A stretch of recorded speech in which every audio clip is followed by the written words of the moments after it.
Microplastics, the invisible threat to your health. 5 ways to stay safe. I'm Hamza Aziz, the producer of the Talking with Docs podcast. You might know Talking with Docs from their popular YouTube channel. Microplastics are everywhere. Here's how to limit your exposure to them and protect your health. Dr. Weaning, I have one word for you. Okay. Plastic. Okay. Enough said. One word. Yes, sir. Are you listening? Yes, I am. Plastics. We're talking about plastics today, okay? What is a plastic? And this has really hit the media and everybody's stressed about it, including me. Agreed. Plastics in our environment, nanoplastic, microplastics. Too much. The bad actors. Too much. Welcome to Talking with Docs. I'm Dr. Brad Weaning. And I'm Dr. Paul Zalzal. Okay, so we're going to talk about what it is, why it's bad. Yeah. Maybe, if you stick around to the end, maybe we're going to give you top 5 ways how to reduce plastic in your life. That's right, and we'll tell you how to look at the label to see which ones are the really bad plastics and which ones are just the bad Oh, no, this plastics. has the good plastics. Yeah, look, There are better plastics. plastic isn't bad in general. We can't live with it, we can't live without it. Right. So, what is plastic? Okay. Well, it's a long chain polymer molecule Yep. that is used in just about everything. It's come from basically it's a hydrocarbon like oil. Right, like fossil fuels, Like a fossil fuel. So that gets people fired up. Right? It's non-renewable right there. That gets people fired Right up. off the bat. Yep. Plastic really gets people fired up. Do you know how many pounds of plastic were made last year in our world? I do not. 880 billion pounds of plastic. That, for me, when I saw that number, I was like, wow. And then they tried to estimate the amount of plastic that ever in history has been recycled, and they said 9%. I thought that was maybe a bit high, actually. Right. But that is a staggering amount of plastic that's just ending up just sitting around, doing nothing, taking up space, and causing problems. It is. So why did we start to use We plastic? use plastics because it's such an incredible material for manufacturing. Right. You can mold it into just about anything you want. Yep. Injection molded, blow molded, and it's quite durable and tough. Very durable. That's part of the problem because it sticks around forever. Temperature sensitive or tolerant, right? Yeah, So it can- some plastics can be heated. Yes, some can heat it quite high. Yep. It's lightweight. Yep. And it's cheap. it's cheap. It's literally used in just about everything. Yeah, like shocking, actually. Yeah. And we're guilty of it too in healthcare. Sure. Very. Yeah, a lot of use it disposable plastics, on single-use healthcare. plastics. We use it in our syringes, Yeah. the tubing, and a lot of instruments. Even the OR, we use plastic instruments. I looked up like some sneaky places where you think you wouldn't find plastic. Mm-hmm. How about the inside of a bottle cap? And you say, I'm getting a glass bottle. Yeah. But for leak prevention, Yeah. most paper cups or paper plates, they have a little bit of plastic to make them stronger and reduce water absorption. Did you know that a lot of bubble gum actually has plastic in Yeah. it? I did not. Like you literally are chewing it, swallowing it, like talk about direct access. Well, canned food, the inside of the can. Yeah, You know cans the of- bottle caps? Yeah. That little liner inside? We used to peel those where you'd win stuff Yeah, when we were that's growing it. up. Yeah. You're like, yeah, free I used Coke. to collect those. Yeah. Yeah, when I was young. But so Yeah. plastic is everywhere. In healthcare, we use a ton of it too, so we need it. We've come to a point in civilization where we could not live without plastics. Yep. Yep. The problem is we are ingesting plastic, Yep. and the effects of plastic are being learned to be bad Yes, we're on learning a lot human about them. health. For sure. So before we get to that, what if, say, you lived in a totally remote, rural area? You're like, listen, I'm not buying anything plastic. I'm not having any plastic packaging. I'm not drinking out of plastic. Do you think those people even have some plastic in them? Yes. Studies have shown in very rural, remote communities that do not purchase any plastic because of bioaccumulation and water contamination, even those people have plastic. Right. So literally, you are part plastic now. Wow. I read some. I feel like I'm natty. No, you're plastic. Okay. That, you don't need plastic surgery. Okay. To be plastic. Fair enough. I read in one of the articles that it was estimated that we ingest 5 grams of plastic a week. Oh, wow. That's a fair amount. That's a lot of plastic. And so how do we know that we have plastic in it? Have they done studies to test up to say, hey, you got some plastic here, you got some plastic there? There is an emerging line of research that's looking at the effects of plastic, and I found one article that really made me panic. This one's interesting. This is in the New England Journal of Medicine, so you know it's legit. It's pretty good. It's pretty good. Microplastics and nanoplastics in atheromas and cardiovascular events. So basically, they looked at patients undergoing carotid endarterectomy which is where you go into the carotid artery and remove plaques.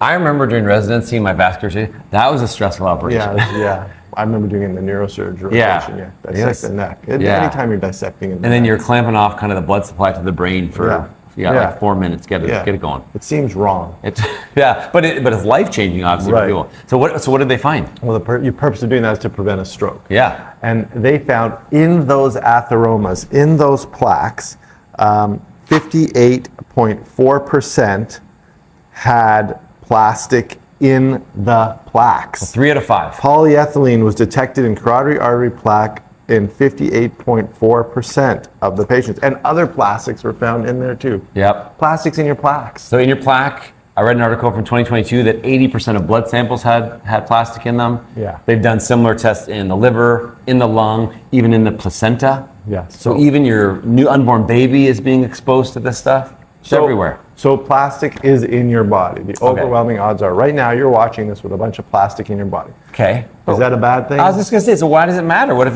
can't you just like maybe poop it out? Well, that's if it stays in your GI tract, and I'm sure you do poop out quite a bit of it. Interestingly, there was another study that found 100% of stool samples had plastic in it. Yeah. So you are ingesting it, so you are passing some of it. But some of it is staying in your body. Okay. Okay, so this isn't the kind of thing where if you've taken some plastic, you're going to die immediately. It's Right. not like cyanide or any of the other poisons that will kill you immediately. Yep. But it does accumulate in your body, and it has been implicated in some health effects. Obviously, cardiovascular effects must be related since there's plastic in the plaques that we're taking out. So that's number one. Number two would be metabolic health. So obesity and type 2 diabetes and insulin resistance, that has been implicated. And this is because plastics have been linked to things like oxidative stress, free radical generation, inflammation, all these low grade chronic processes that are related to so many illnesses. That's number two. I would say number three is, and you're probably guessing it, cancer, right? Whenever we have these man-made chemicals in our body, we are at risk of cancer because they're not natural. Our body doesn't know how to react to them. It can trick our cells into becoming cancerous cells. So cancer is one of the things that we worry about with plastics in our body. Then number four would be endocrine disruption. When you hear about endocrine disruptors, a lot of times BPA is talked about this, a very specific type of plastic, and this can impact your fertility, it can impact your pubertal development, as well as hormone-related cancers, so estrogen-related cancers like breast cancer or prostate cancer. Right. And then the last one would be developmental, like right? you said, it's been found in the placenta, so it does affect the fetus. So yeah, definitely developmental. So there's still an emerging body of evidence coming out with exactly what these plastics are doing. Yeah. But suffice to say, there is some concern out there in the medical community that these microplastics, nanoplastics in our body can do harm to us. Right. On the long term. Yeah, okay. For sure. And we don't know exactly, we don't know like a safe level, and so it's not like, okay, I got my maximum plastic for the day. I think all we can do really is to do our best to eliminate it and make other healthy choices in our life to hopefully reduce the impact of some of the plastics that we Right, exactly. So, can we come up with 5 things for our viewers that they can do to try and reduce the amount of plastic that ends up in their bodies, in their carotid arteries, in their liver, in their kidneys? I would say yes. Okay. Okay, so number one. I would say probably one of the most important things, and I'm guilty of doing this all the time, is do not microwave stuff in plastic containers. Okay. The reason is because as you heat the plastic, some of the chemicals leach out quicker. Anytime you're trying to speed up a chemical reaction, if you heat it, it speeds it up. So if the plastic is sitting there frozen, there's less likely that some of that plastic is going to get into your food. If you nuke it, it's going to get into your food. And totally agree. And my wife, for a lot of the things we do on our channel, she's like, I talked to you about this 8 years ago, and you didn't listen to me. Yeah. And so plastics for sure. So not microwaving, and not even drinking something warm. So the heat, like a hot liquid, can actually also leach plastic into what you're drinking. So limit the amount of heat when you're dealing with plastic. Okay. Okay. Number two, I'd say use alternatives and kind of in this vein. So use things like glass or wood or metal for your storage containers, for your cup, for straw, whatever. So try to get rid of the plastic rather than just not heating it. Seems obvious. If you don't want the plastic in your body, don't put it in your mouth. Okay, I like it. Is that what you're trying to say? Yeah. Okay, fair enough. I would say the next thing, that one of the most important things that I think, and we did this in our house, and most fridges that dispense water have this, filter your water. Okay. A charcoal, because these are particles, micro and nano size. Mechanical filtration system will remove a good majority of that plastic. Right. So charcoal filter system you can put on the main line of your house if you're drinking tap water around your house. If you're only drinking water from one place, put the filter on that place. Yeah. So a lot. If Did you put it in the main line of your house? Yeah.